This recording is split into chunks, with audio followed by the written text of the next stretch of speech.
ሰላም እንዴት ናችሁ? እንዴት ቆያችሁ? እግዚአብሔር ይመስገን በጣም ደህና ነኝ። እንኳን ለታላቅ ጾም ለአብይ ጾም በሰላም አደረሳችሁ አደረሰን።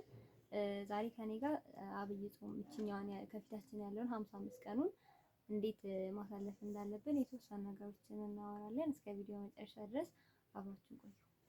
ያው እንደ ክርስቲያን ጾም ስንጾም ብዙ ምክንያቶች አሉ። የመጀመሪያው ነገር ከጾሙ በረከት ለማግኘት ነው። ጾሙ የተጾመበት ምክንያት አለው፣ ታሪክ አለው። ከዛ ባሻገር ደግሞ እኛ በዚህ ወቅት ከብዙ ዓመታት በኋላ እየጾምን ያለው ከጾሙ በረከት እንድናገኝ ያንን የጾሙ ቅዱሳን ያገኙትን በረከት ለማግኘት ምናምን ነው የምንጾመው እና ለብዙ ጊዜ ጾም ለበረከት ይባልና አብዛኞቻችን የሆነ የሰዓቱ ጾም ላይ የምናተኩረው ወይም ደግሞ እስከ 6 እስከ 9 ምናምን ያለውን ጾም ነው የምናተኩረው።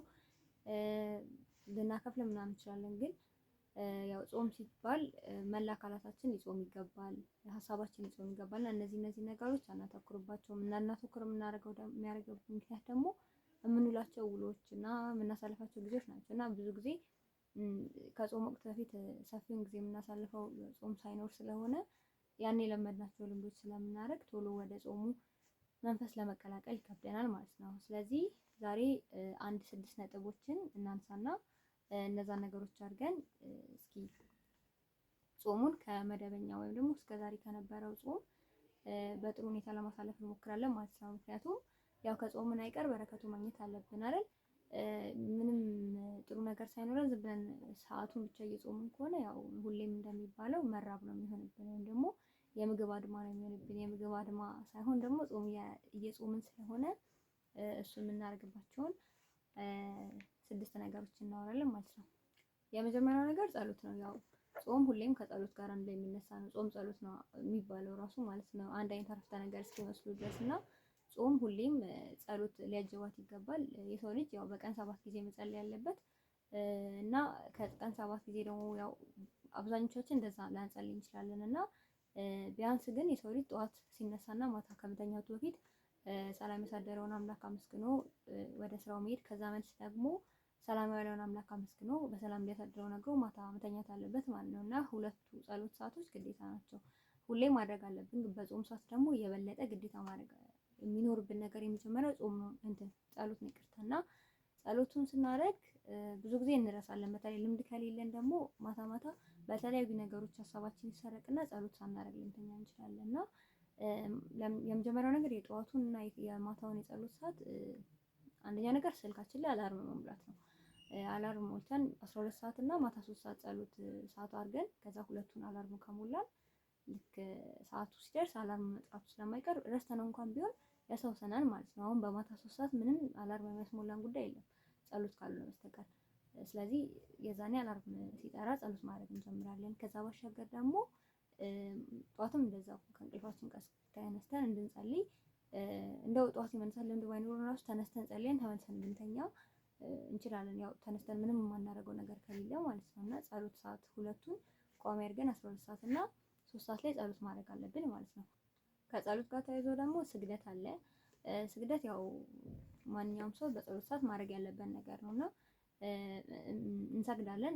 በጾም ሰዓት ደግሞ የበለጠ መስገድ አለብን። ብዙ ጊዜ የሰሙነ ሕማማት ላይ ነው ስግደት እንደ ግዴታ ሆኖ ሁሉም ሰው ይዛን ብቻ ነው የሚሰግደው። ግን ሁሌም የሰው ልጅ ከተከለከሉ ከበዓላት ቀን በስተቀር መስገድ አለበት እና ስግደት ያው አንዱ የጸሎታችን ክፍል ሊሆን ይችላል ማለት ነው፣ በዚህ የአብይ ጾም ጊዜ ውስጥ ማለት ነው። እና ምናልባት እንደው ምን እያለን እንሰግዳለን ብለን እንትን የሚለን ከሆነ አሁን ቤተክርስቲያን ሲሰገድ ሁሉም አንድ ላይ ሲሰግድ የሚባለው ነገር አለ ምናምን፣ እሱ ልክ ነው። እና ምንም ማናቅ ከሆነ ቢያንስ እንኳን ሁሌ ቤተክርስቲያንን ጸሎት መጨረሻ ላይ ስናሳርግ 12 ጊዜ እግዚኦ መሐረነ ክርስቶስ በእንተ እግዝእትነ ማርያም 12 ጊዜ እንባል የለ 24 ጊዜ ማለት ነው። እና እሱን እያለን መስገድ እንችላለን ማለት 24 ጊዜ መስገድ እንችላለን። ከዛ በተጨማሪ ደግሞ በዓላት ሲሆኑ ወራዊ በዓላት ምናምን ሲሆኑ የቅዱሳንን መልክ ምናምን ማንበብ ጧት እንደ እግዚአብሔር ረድቶ ጥንካሬ ከሰጠን ስልካችን ላይ ያሉ ነገሮች ናቸው ወይ እነዚህ አይነት ነገሮች ስንክሳር ማንበብ፣ ገድላት ምናምን መጽሐፍ የለኝም ብለን እንኳን እንትን እንዳንል እንደ መዝገበ ሃይማኖት ያሉ አፕሊኬሽኖች ስላሉ እነሱ ላይ ገድላትን፣ ድርሳናትን፣ መልኮች የቅዱሳንን መልክ እንዲሁም ደግሞ ስንክሳርን አንብበን አንድ አፍታ እንደው በዕለቱ ከሚታሰበው የአንዱን ቅዱስ ታሪክ እንኳን አጠር የሚለውን እንኳን ረጅም እንኳን ቢሆን አንብቦ መሄድ ልምዳችን ቢሆን። ምክንያቱም ያው በተለይ ስንክሳር ማለት ነው ምን ያህል እንትን እንደሚሆን ሰውን እንደሚቀይር እውነት የማናስባቸው በእኛ እድሜ ወይ ከኛ በታች ምናምን ያሉ ቅዱሳን ታሪክ ነው ያለበት እና ሁሌ ቅዱሳን ሲባል እድሜያቸውን ገፍተን ትልቅ ሰዎች አድርገን የምናስባቸው ግን አይደለም። እውነት ከኛ በታች ለምሳሌ ቅዱስ ጊዮርጊስ 20 ዓመቱ አልነበር? አሁን 20 ዓመት ላይ ያለ ልጅ ምን ይከብዳል? የቅዱስ ጊዮርጊስን እንትን ቢያነብ እንደ ጊዮርጊስ ሰማዕቱን እንኳን ባንለው ቢያንስ እንደ ጊዮርጊስ ቆራጥ መሆን እንዳለብን ሊያስተምረን ይችላል። ሰው እንደዚህ አይነት የቅዱሳንን ታሪክ ደግሞ በደንብ ብናገኘው ስንክሳር ላይ ነው ማለት ነው። እና ስንክሳርን በተለይ ስንክሳርን አንዷን እንኳን የዕለቱን የአንዱን ቅዱስ ታሪክ እንኳን አንብበን ብንሄድ ደግሞ አብዛኛው ረጅም አይደለም ከስንት አንድ ነው ረጅም የሚሆነው እና እንደዚህ አይነት ነገሮችን ብናስለምድ ጥሩ ነው ማለት ነው የጾም ጊዜ። ከዛ ባሻገር ግን እንትን እንደ ነገሮች አንድ ጊዜ ሁሉ ነገሮች እናደርጋለን እያን ስለምንረሳ ቅደም ተከተል እናውጣላችሁ ይገባል በቀን ውስጥ የምናደርጋቸው ነገሮች ማለት ነው እስክንለምዳቸው ድረስ። ሌላ ሁለተኛው ነገር ስክሪን ታይም መቀነስ ነው። ከጸሎት ቀጥሎ ስክሪን ታይም መቀነስ ነው። ስልካችን ላይ የምናባክነው ጊዜ መቀነስ አለበት። ምክንያቱም የስልክ ጊዜ በጣም ሰፊ ነው፣ ሳናስበው ነው የሚሄደው። ማንም ሰው ስልኩ ላይ ሲቆይ ይሄን ያህል ቆያለሁ ብሎ አይደለም እኮ ግን ትንሽ ጊዜ ነው እያለው 1 ሰዓት 2 ሰዓት ልንቆይ እንችላለን ስልካችን ላይ። ስለዚህ የስልክ ጊዜ መቀነስ አለበት። ግዴታ የሆነ ነገር ካልሆነ በስተቀር ስልካችንን ባንጠቀም ጥሩ ነው። እንዲህ ያስላመድናቸው ቪዲዮዎች ማየት ምናምን ብንተው ከመንፈሳዊ ሀሳብም ስለሚሰርቁን ሀሳባችንን ወደ ኋላ ስለሚጎትቱብን ምናምን እንደዚህ ነገሮችን ብንተው ጥሩ ነው። ስልክ ላይ የምናሳልፈው ጊዜ ማለት ነው። እሱ ከቀነሰ የእሱን ጊዜ ደግሞ የሚሻሙ ነገሮችን ማምጣት። አሁን ስልክ የሌላውን ጊዜ እየተሻማብን ነው። አሁን በተቃራኒ ደግሞ ሌላው ጊዜ የስልክን ሰዓት እንዲሻማ እናደርጋለን። እና ለምሳሌ መጽሐፍትን ማንበብ አንድ መጽሐፍ አሁን 55 ቀን ነው። 55 ቀን ማለት 2 ወር ሊሞላ 5 ቀን ነው የቀረውና በቃ 2 ወር ብለን ያዘውና በ2 ወር ውስጥ እንደው ምንም የንባብ ልምድ የሌለው ሰው 1 ወር ውስጥ አንድ መጽሐፍ ማንበብ አይከብደውም። እና ስለዚህ በ1 ወር ውስጥ አንድ መጽሐፍ ብለን ለአብይ ጾም 2 መጽሐፍ እንጨርሳለን ማለት ነው። እና ለጾም ደግሞ የሚሆኑ አንዳንድ መጽሐፍቶችን እጠቁማችኋለሁ እና እንደዚህ አይነት መጽሐፍቶችን እያነበብን ምናምን የስልክ ጊዜያችንን ማጣበብ አለብን ማለት ነው። አሁን ስራ ሲበዛብን ፈተና ሲኖርብን መቼም ስልካችንን አንጎረጉርም ማለት ልክ እንደዛው ይሄኛውንም እንደዚህ እንደ ስራ ጊዜያችን አድርገን ሰፊ ሰዓቱን ለጾሙና ለጸሎቱ ለመንፈሳዊ ህይወቱ እንስጠውና አብዛኛው ሰዓታችንን ጸሎት እንድናደርግበት ወይ መጽሐፍ እንድናነብበት ምናምን ሀሳባችን እንዳይሰረቅ ስልክ ሰዓታችን መቀነስ አለበት ማለት ነው። እና አንድ መጽሐፍቶችን ማንበብ ልምድ ልናደርግ ይገባል ይሄኛውን 2 ወር ማለት ነው። ሶስተኛው ነገር ውሎ ማስተካከል ነው።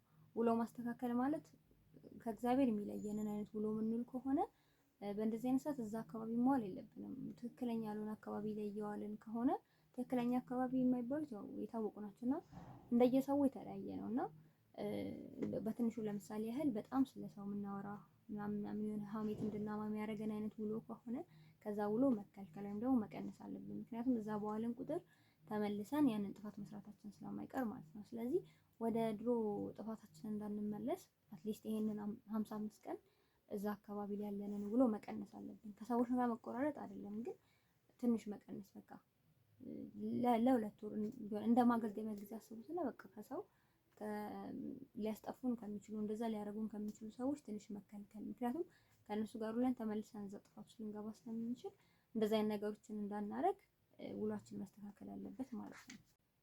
ከውሎ ጋር ተያይዞ ደግሞ ውሏችን እንትን የሚስተካከል ከሆነ ንግግራችንን ሊቀነስ ይችላል ወይ ደግሞ የምናወራባቸው ሰዓቶች ራሱ ሊቀነሱ ይችላሉ። አብዛኛው ጊዜያችንን ወደ ራሳችንን እያዳመጥን የምናሳልፍ ከሆነ ከሰው ጋር የማውራት ኢነርጂም አይኖረንም፣ ፍላጎቱም አይኖረንም። በዛ ላይ ደግሞ እድሉንም አናገኝም።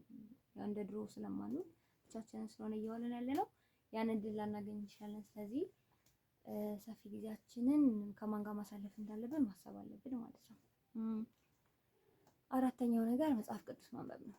መጽሐፍ ቅዱስ ማንበብ በጣም ሁሌ መደረግ ያለበት ነገር ነው። ልክ እንደ ጸሎት መጽሐፍ ቅዱስ ሁሌም ልናነብ ይገባል። ከዛ ባሻገር ግን አሁን ስለ ጾም ወቅት እያወራን ስለሆነ በጾም ወቅት ደግሞ የበለጠ በቀን አንዴ ግዴታ መጽሐፍ ቅዱስ ማንበብ አለብን እና መጽሐፍ ቅዱስ ያው ብዙ ክፍሎች አሉት።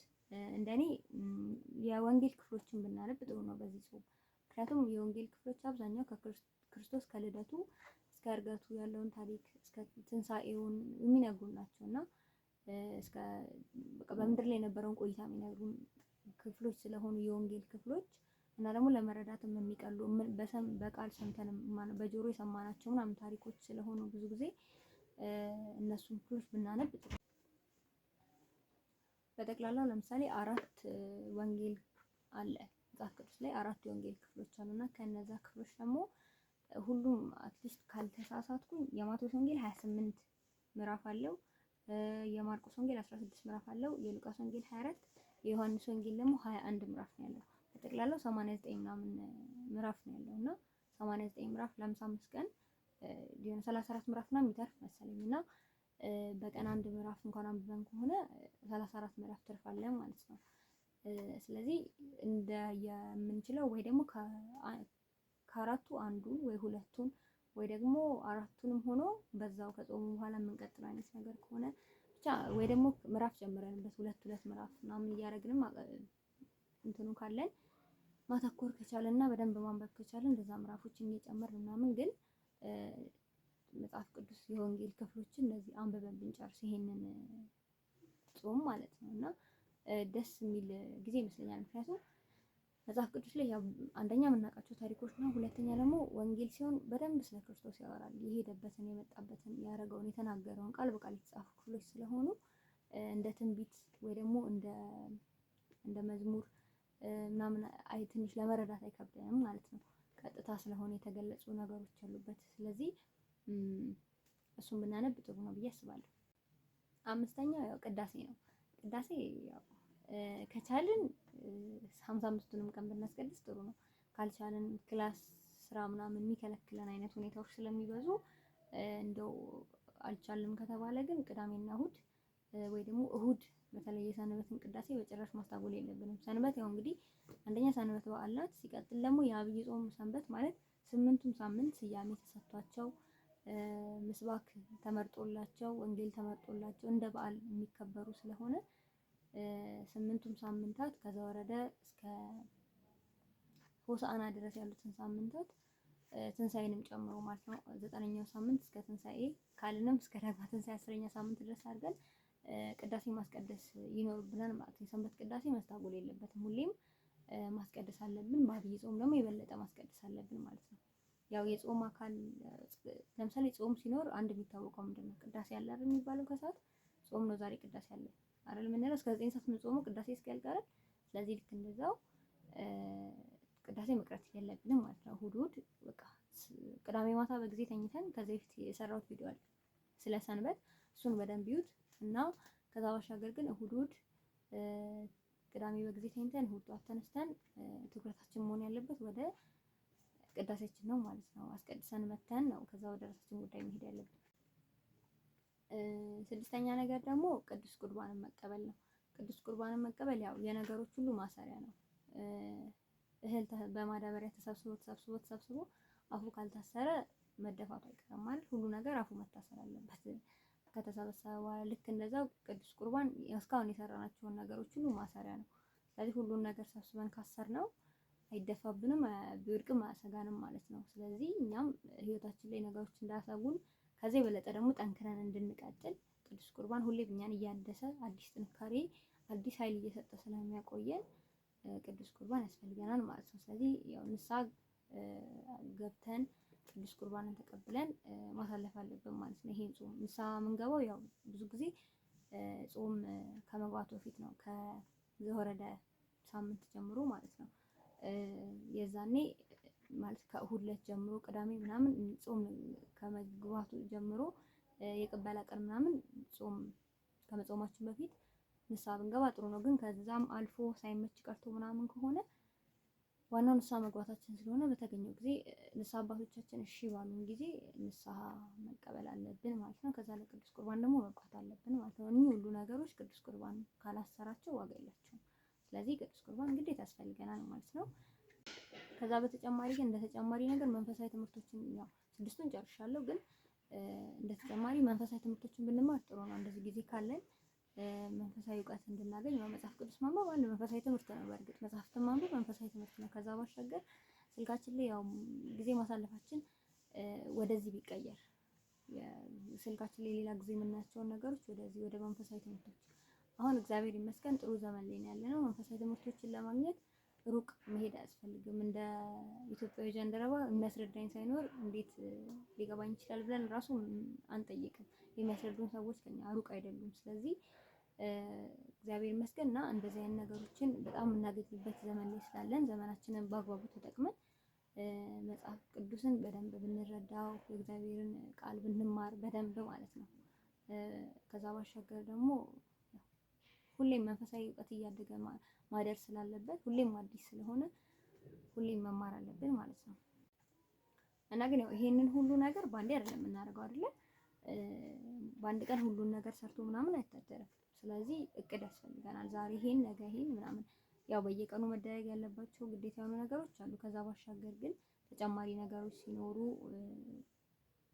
ካለን ጊዜ ጋር ከስራ ከትምህርት ሁኔታ ጋር እያመቻቸን ፕሮግራም ሊኖረን ይገባል ማለት ነው። እያንዳንዱን ነገር ፕላን አድርገንለት በዚህ ጊዜ ይሄንን በዚህ ጊዜ ይሄንን ብለን አስተካክለን እናስቀምጥ ከሆነ ያው ለኛም ይቀለናል ማለት ነው። ፕሮግራም የተደረገ ነገር ሲኖር ጥሩ ነው። ለሰው ልጅም ያው ትንሽ ነገሮች ይቀላሉ። ፕሮግራም ሲኖረው እዛ ፕሮግራም ማውጣት አለብን ማለት ነው። አስቀድመን ጾሙ ከመግባቱ በፊት የዘወርደን ሳምንት እንኳን ቢሄድ ከቅድስት ሳምንት ያው ዋናው የጌታ ጾም የጀመረው በቅድስት ስለሆነ ከቅድስት ሳምንት ጀምሮ በደንብ ጠንክረን እንድንሄድ በዘወረደ ሳምንት ራሳችንን ሬዲ አድርገን በጾም እያለማመድን ጠብቀን ነገሮችን በደንብ ፕላን አድርገንባቸው ምናምን ልክ ቅድስት ሳምንት ሲመጣ ደግሞ ጠንከር ብለን መቀጠል አለብን ማለት ነው። እና ፕላናችንን ደግሞ እንዲያግዘን እንደኔ እንደ ሀሳብ የምሰጣችሁ ቱዱ ሊስት ማዘጋጀት ነው። በቃ ቱዱ ሊስት ስልካችን ላይም ማዘጋጀት የምንችለው ነገር ነው። እኔ የምጠቀመው የሆነ ቱዱ ሊስት አፕ አለና እሱኛው ሞር አሪፍ ነው። ምክንያቱም ልክ ሰዓቱ ሲደርስ አላርም ይገባልና ልክ እንደ አላርም የሆነች ድምጽ አለች እንደ ቴክስት ይገባልና ልክ ሰዓቱ ሲደርስ አላርም ይጮሃል። እንደ ቴክስት አይተነው ማድረግ እንችላለን። እንደዛ ሲሆን አሪፍ ነው። እና የተለያዩ የቱዱ ሊስት አፖች አሉ። እናንተ ይሆነኛል ይቀለኛል ያላችሁትን አፕ መጠቀም ትችላላችሁ። ከዛ ባሻገር ግን ያው በቀን ውስጥ ጧት ወር ማታ ቱዱ ሊስቱን አስተካክለን አድረን ጧት ወደ ጉዳያችን መግባት ነው ማለት ነው የሚጠበቅብን። ያን ያህል አስለፊ ቀን አይሆንብንም። ብዙ ስራ አይበዛብንም ፕሮግራም አድርገን የምንንቀሳቀስ ከሆነ እና ይሄን ይመስላል ጾሙን እንድናሳልፍበት ያሰብኩበት መንገድ ማለት ነው። እናንተ ደግሞ ከኔ ባሻገር ሌላ የምታስቧቸው መንገዶች ይኖራሉ እና ኮሜንት ላይ ሼር ማድረግ ትችላላችሁ። ከዛ ባሻገር ግን በተቻለን አቅም ከራሳችን ጋር ሆነን ለማሳለፍ እንሞክር። ከራሳችን ጋር ለመሆን ስንሞክር በዛው ነገሮችን ለምዶብን ይቀራል። የምናደርገው ነገር እያንዳንዱ እየጣመን ከሆነ 55 ቀን በጣም ብዙ ነው። አሁን እንደ ሳይኮሎጂ የሰው ልጅ የሆነ ነገርን እንዲያደርግ 21 ቀን ነው የሚሰጠው። የ21 ቀን ልምምድ ነው የሚሰጠው። በ21 ቀን ውስጥ ልምድ አድርጎት ይቀጥላል ተብሎ ስለሚታሰብ እኛ ደግሞ 55 ቀን ነው እያደረግን ያለነው ከ21 ቀን በላይ እጥፉን ማለት ነው። ስለዚህ በ21 ቀን ውስጥ የሚሰሩ ነገሮች ካሉ በ55 ቀን ውስጥ ደግሞ የበለጠ ይሰራሉ ማለት ነው። ስለዚህ በተቻለን አቅም እነዚህን ነገሮች በደንብ እያደረግናቸው እያስተዋልን ከራሳችን ጋር ሆነን እያደረግን እንሞክርና ለማንም ደስታ ሰው ለማስደሰት ሰው ምን ይለኛል ማለት ከዚህ በፊት እንደዚህ አይነት ህይወት የሌለን ሰዎች ከሆነ አሁን እንደዚህ ስናደርግ ምናምን ሰው ይፎግረኛል፣ ሙድ ይዙብኛል ምናምን አይመለከተንም። አሁን እኛና እግዚአብሔር ብቻ ነው ያለነው። ሰው እኛና እግዚአብሔር ጊዜ ስለሆነ ለማንም ግድ መስጠት አይጠበቅብንም። ከእግዚአብሔር ጋር ያለንን ኮሚኒኬሽን በደንብ አጠንክረን ነው ይሄን ጾም መጾም ያለብን ማለት ነው። እና ከራሳችን ጋር እንሁን። እግዚአብሔር ጾሙን በሰላም አስጀምሮ በሰላም ያስጨርሰን፣ የበረከት ጾም ያድርግልን ማለት ነው። መልካም ጾም